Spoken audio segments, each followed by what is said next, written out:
पुराने जमाने में काम्बोज राज्य पर कुमार वर्मा नाम के राजा शासन करते थे। उनका विश्वास था कि समस्त विद्याओं में उनकी बराबरी करने वाला कोई नहीं है और शासन के कार्यों में वह सफल व्यक्ति हैं। एक बार रानी कौशल्या ने अपने पति कुमार वर्मा से मजाक में कहा कि पैतृक रूप से राजा बनने में कोई महत्व की बात नहीं है, बल्कि अपनी शक्ति के बल पर राज्य का संचालन करना ही बड़ी बात है।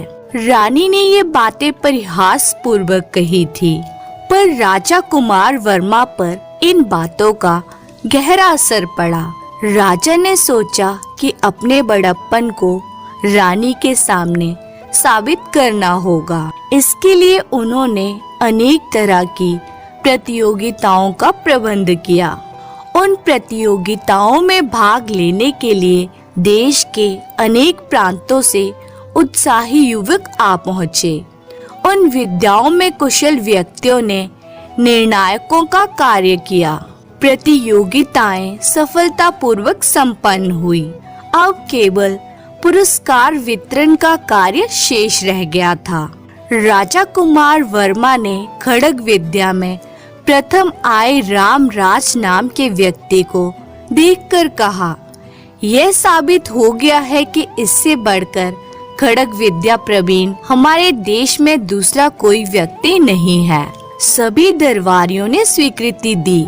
इस बात का निर्णय मुझे करना होगा। इन शब्दों के साथ राजा अपने हाथ में खड्ग लेकर रामराज के साथ युद्ध करने के लिए प्रस्तुत हुए। इस पर सभी लोग विस्मय में आ गए। रामराज तथा कुमार वर्मा के बीच बड़ी देर तक युद्ध होता रहा। अंत में रामराज ने कुमार वर्मा के हाथ से खड्ग को उड़ा दिया। कुमार वर्मा के चेहरे पर मानो खून उतर आया हो। इसी वक्त निर्णायकों ने घोषणा की कि रामराज ने प्रतियोगिता के नियमों का उल्लंघन किया है। उन लोगों ने रामराज के कानों में गुप्त रूप से कुछ कहा। रामराज ने कुमार वर्मा के निकट पहुंचकर हाथ जोड़ते हुए कहा, महाराज, आपके अद्भुत कौशल के सामने ना ठहरने की स्थिति में मैंने प्रतियोगिता के नियमों का उल्लंघन किया है। इसलिए फिर एक बार युद्ध करने का मौका दीजिए। महाराज पराजित होकर क्रोध में थे, इसलिए उन्होंने झट से रामराज को अनुमति दे दी। इस बार कुमार वर्मा ने रामराज के खड्ग को आसानी से उड़ा दिया। पुरस्कार राजा को प्राप्त हुआ। इसी प्रकार साहित्य गोष्ठी में सबको पराजित करने वाले वैद्यनाथ को राजा ने ललकारा। दोनों के बीच चर्चा चल रही थी।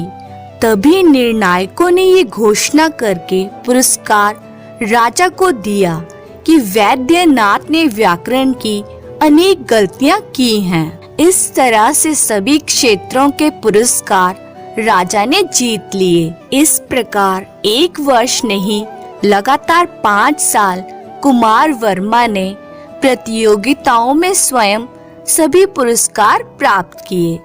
यह बात उसने रानी को बताई, पर रानी मुस्कुराकर चुप रह गई। उन्हीं दिनों कुमार वर्मा को एक भयंकर समाचार प्राप्त हुआ। मंत्री भैरव अनेक दिनों से राज्य को हड़पने का षड्यंत्र कर रहा है।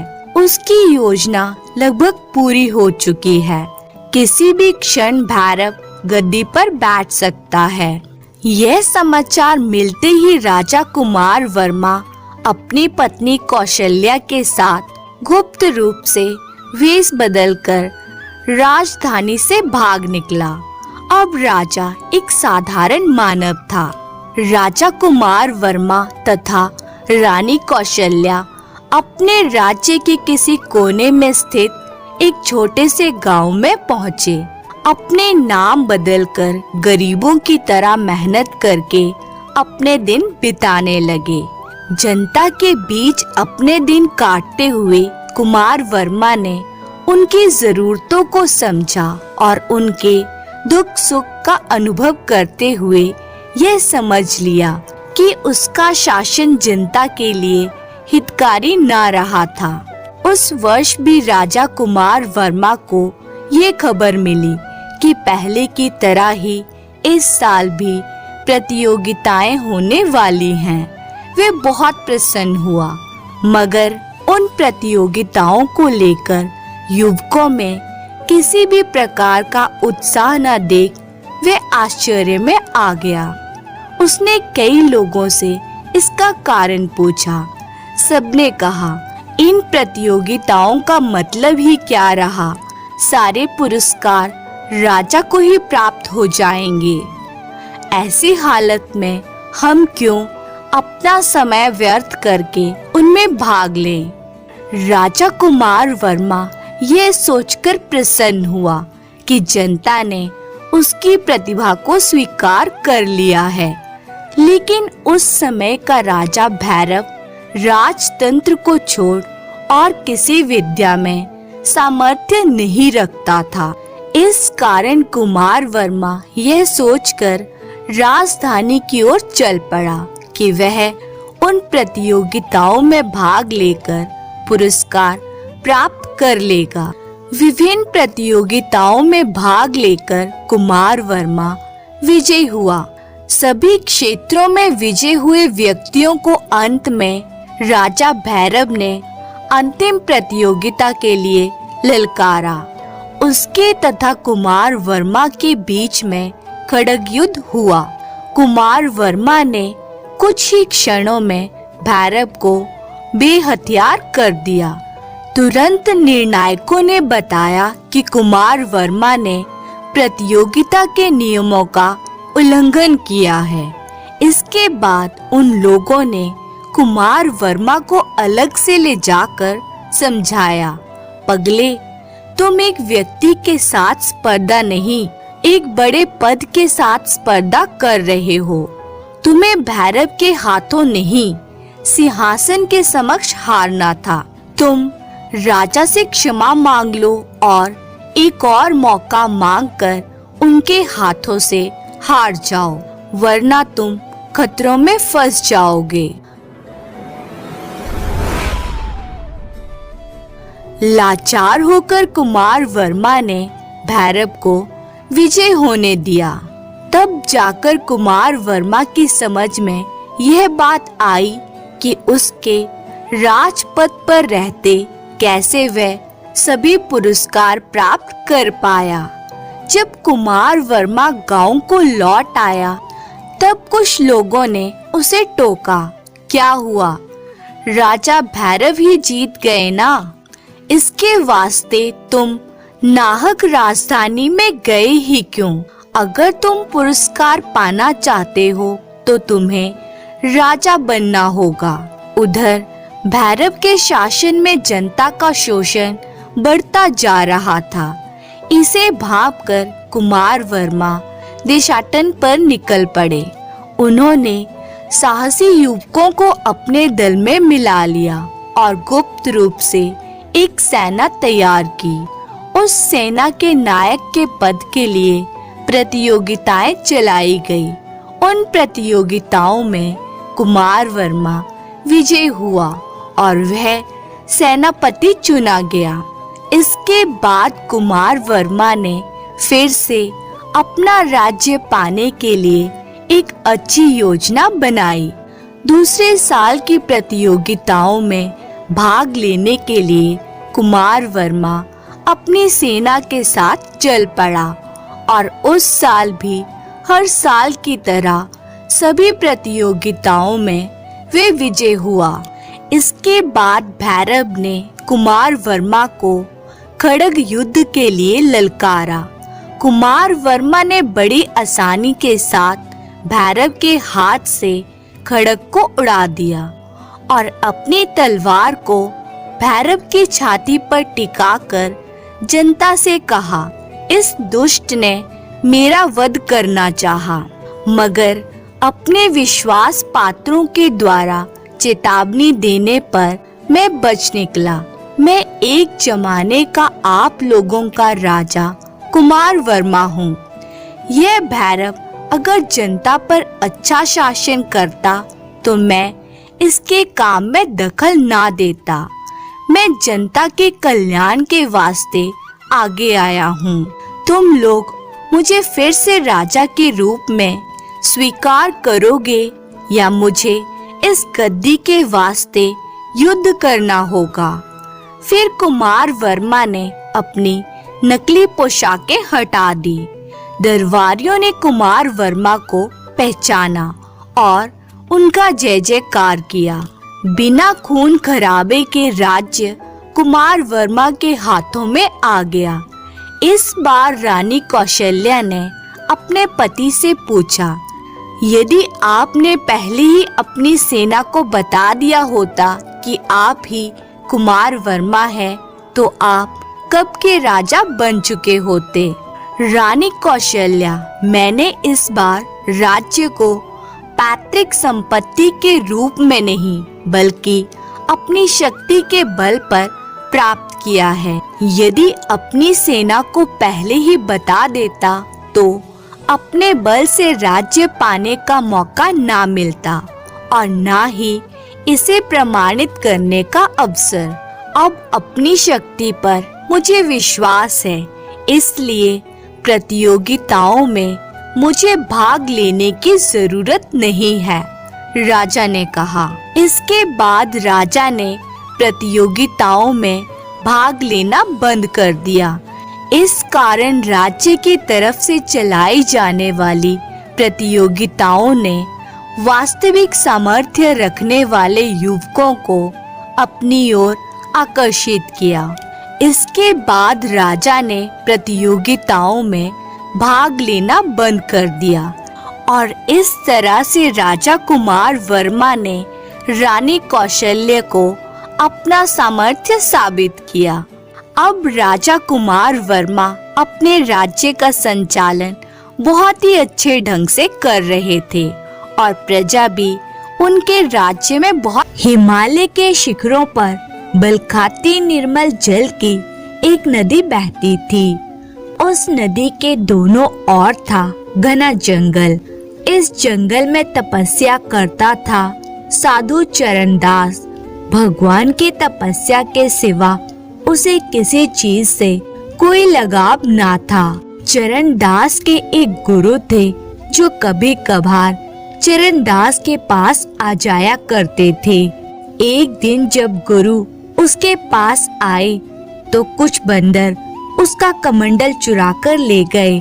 चरणदास, वे बंदर मेरा कमंडल उठाकर ले गए, पकड़ो उन्हें।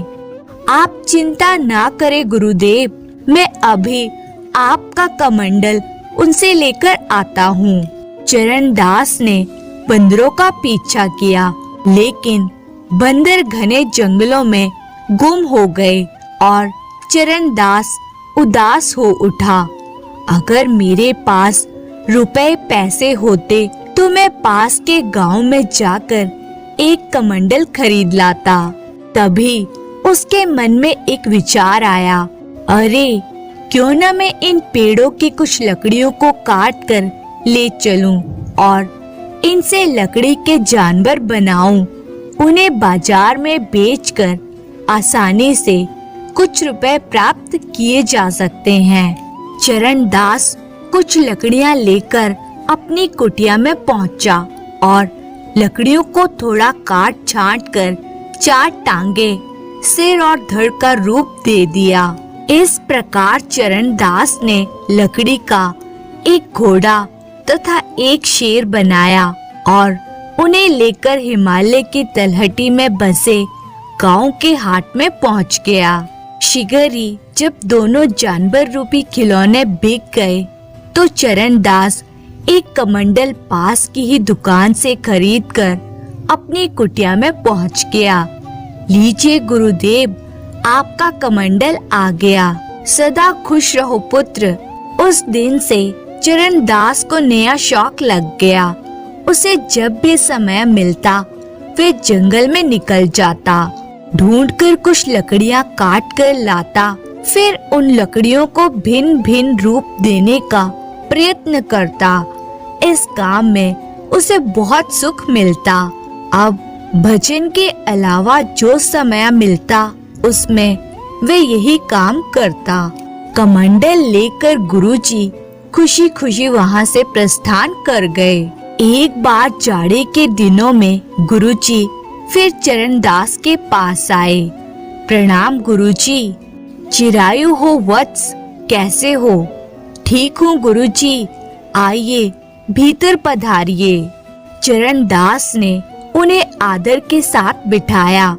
कुछ दिनों में वहाँ जबरदस्त बर्फ पड़ रही थी, इसलिए चरणदास ना तो तलहटी पर बसे गांव से कुछ खाने पीने का सामान ला पाया था और ना ही जंगल से फल फूल। अतः उदास स्वर में बोला, आप मेरे गुरु भी हैं और अतिथि भी, लेकिन आपके आदर सत्कार के लिए मेरे पास कुछ नहीं है।